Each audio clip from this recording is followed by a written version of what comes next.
Love की actual definition क्या है? Acceptance is love. जब हमने बात की थी हीलिंग एनर्जी की, लव में बहुत हीलिंग एनर्जी है, लेकिन लव एक्चुअल में क्या है? Love means acceptance. हम जिसके साथ रहते हैं उसको एज इट इज एक्सेप्ट करना, सबसे पहला काम। आज सुबह एक भाई से बात हो रही थी, तो उन्होंने कहा कि ना पिछले 2 साल से उनकी फैमिली में कुछ प्रॉब्लम थी। उन्होंने कहा मैं पिछले 2 साल से अपनी फैमिली को कह रहा था कि हम इकट्ठे रहते हैं, उनके माता पिता सब, तो लेकिन वो मान नहीं रहे थे। उन्होंने कहा लेकिन अभी ऐसा कुछ हुआ, पहले मैं रिक्वेस्ट करता था हर रोज कि हम साथ में रहते हैं, साथ रहेंगे तो अच्छा रहेगा, बहुत अच्छा रहेगा। लेकिन कुछ दिन पहले उसने कहा कि मैंने रिक्वेस्ट भी नहीं की, सिर्फ मैंने एक विचार व्यक्त किया कि मुझे लगता है साथ में रहना चाहिए, और उन्होंने मान लिया सबने। उन्होंने कहा सब रिश्तेदार सब लोग ऐसा कहने लगे कि हाँ साथ में ही रहना चाहिए। तो कहता पता नहीं ऐसा क्या जादू हो गया। तो मैंने उनको कहा, मैंने कहा कि मैंने आपको पहले भी देखा था और आज भी देखा, मुझे ये लगा है कि आप में चेंज आया है, मुझे ये लग रहा है कि आप ज्यादा खुश हो, ज्यादा संतुष्ट हो। तो उन्होंने कहा हाँ ये बात तो है कि मैं पहले से ज्यादा खुश हूं, क्योंकि मैं मेडिटेशन को एक्सपीरियंस करता हूं, अलग अलग चीजें। तो मैंने कहा आपको लगता है कि आप उनको कंट्रोल करते थे पहले? अभी नहीं करते होंगे शायद, क्योंकि मैं ये टॉपिक सोच रहा था तो मेरे माइंड में यही चीज आई। मैंने कहा आप शायद पहले दूसरे को कंट्रोल करते होंगे, अब नहीं करते होंगे, जिस कारण से आपने उनको पॉजिटिव एनर्जी भेजी। तो उसने बोला, सीधा उनका आंसर क्या आया कि नहीं नहीं मैं कंट्रोल नहीं करता किसी को। तो मैंने उनको कहा कि आप ध्यान से सोचिए। तो उसने एक थॉट बताया। उसने कहा मैं पहले अपने पिताजी को कहता था, उसके पिताजी स्मोकिंग करते हैं, तो कहते मैं अपने पिताजी को कहता था अगर मेरे साथ रहना है तो स्मोकिंग बंद करनी पड़ेगी।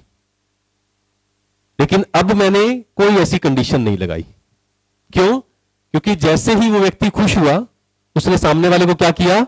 एज इट इज एक्सेप्ट किया।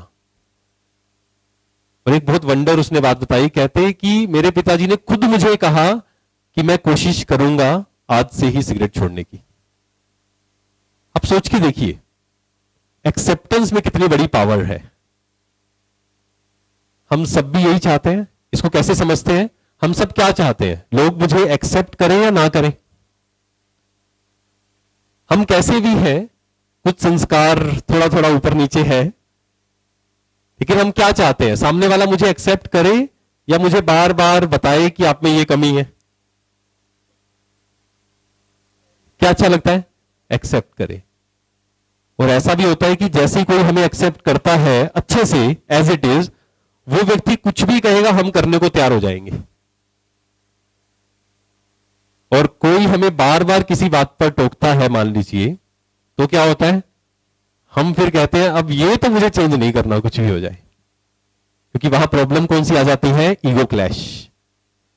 सामने वाला अगर कुछ बार बार बोल रहा है, इसलिए मैं एक बात बोलता हूं कि कभी भी किसी को समझाना है रिलेशंस में, एक दिन में 10 बार ना समझाएं किसी को, 10 दिन में एक बार समझा दें, अगर आपकी रिस्पॉन्सिबिलिटी है तो।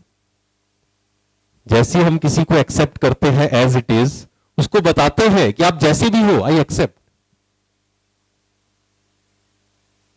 तो वो जो लव के जो वाइब्रेशंस है, उससे सामने वाले की क्या शुरू हो जाती है? हीलिंग शुरू हो जाती है। और जैसे ही वो हीलिंग एनर्जी हमसे ट्रांसमिट होती है, हमें पता भी नहीं लगता, लेकिन उसका हमारे बारे में सोचना, व्यवहार करना, सब कुछ चेंज हो जाता है। उसके बाद हम जो कुछ बोलेंगे वो व्यक्ति वो करना शुरू कर देता है।